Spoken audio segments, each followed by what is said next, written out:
Akata at Saki hindi kinaya ang diss track ni Shay. Abra diss back sa Aubrey, ito na. PSP may season 2, so tara. Nireview nga din ni Saki at Akata ang Aubrey na diss track ni Shay kay Abra. At talaga napapamura sila sa airmat topic ni Shay.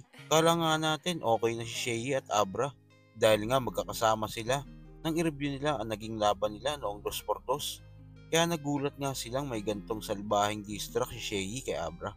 Magazine. Alam niyo ba patay ng mama niya? Gago! Alam niyo bang patay? Kala ko bars lang, bakit natin yung nanay agad? Tol, sa eksena na patrobak ng bumatel mama ni Lanceta. Oh shit. Sa stage pero yung isang cancer hindi nakuha sa pera. Parehong lumaban sa stage pero yung isang cancer hindi nakuha sa pera. Tangina, sakit naman nito. Asan yung niyayabang mo? Dami kang pera, bili ka bago mama mo. Oy, Angas mo. tangina mo.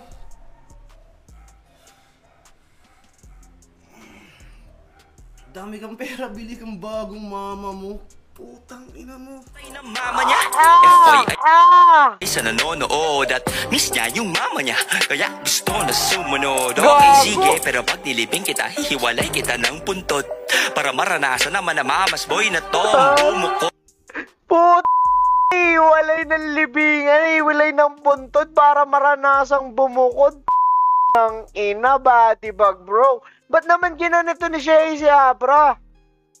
King na parang na bad trip si Shay sa ginawa sa kanya ni EJ Power naghanap ng mapagbubuntungan Dami kang pera, bili kang bago mama mo. Uy, kupal! Angas mo, lagi mo yung niyayabang sa amin. Okay lang yan, pero madali magkaroon nanay mo. Di mo na kaya kitain, tingin mo. Kupal talaga si Shay, no? Talaga yung nanay, sinunod-sunod Bukid. Ano kayang gagawin ni Abra nito? Triggeran ng anxiety to, bro. Na kung artist ka, dapat alam mo na paano i-handle to. Dito nagkakaroon ng mga Kurt Cobain man. Dapat alam mo talaga kung sino mga kakausapin mo sa oras ng pangangailangan mo, bro. Although kahit buhos mo puso mo sa beat, di na siya magkaka-heartbeat. Tangina mo talaga, kupal boy. Kupal si Shay, kupal siya. Sabi niya dun sa interview niya kay Dogbrock, di ba yung parang, yun? Iisipin niya na yung anak niya nakikinig sa kanya. Sa kabilang balita naman, makalipas nga lang isang araw matapos ang diss track ni Shay na Aubrey, ay agad nag-diss back si Abra. Nakapaloob nga sa diss back ni Abra ay ang pag-i-English si Shay. Desperado daw si Shay na pag-usapan dahil nga sa pagdamay ni Shay sa nanay ni Abra. Samantalang 4 na taon na yung nakakalipas. Pero ang tumatak nga sa mga tao nang sabihan ni Abra na siya daw ang nakauna kay Ann. Di pa rin makaget over sa past. Paano ko alam kasi nung flip stage pa lang ako na yung nauna kay Ann. Real talk, sinundot ko yung puso gamit edits. Sinampal ko yung uso, walang kondom. May dugong tumutulo pero dahil tropa tayo pinutok ko sa puso. Kung nagkataon pala baka may kuya pa si Craig. Nakaiingitan niya kasi mas cute pa sa kanya. Nung dinis ko si Tarshay, kala mo. At sa huling balita, alam naman natin na in-announce na wala ng Season 2 ang PSP. Kaya nga hindi na natin to inaasahan ngayong taon. Pero kagabi nga lang nag-live si Phoebus at tila nagpapahiwatig ito na mayroon pang Season 2 ang PSP. Gusto kong sabihin sa lahat na mahal ko kayong lahat at namimiss ko na kayo.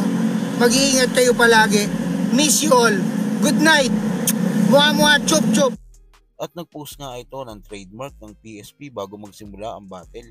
Na trademark nilang You Know the Drill. You know the drill! So kayo ba mga kuys, anong masasabi nyo? At mukhang meron pang Season 2 ang PSP. At sa diss back ni Abra kay Shay, nahinaan ba kayo? Kung ano man sa loobin mo, comment mo lang sa baba. Mapag-usapan natin yan. So yun lang. God bless.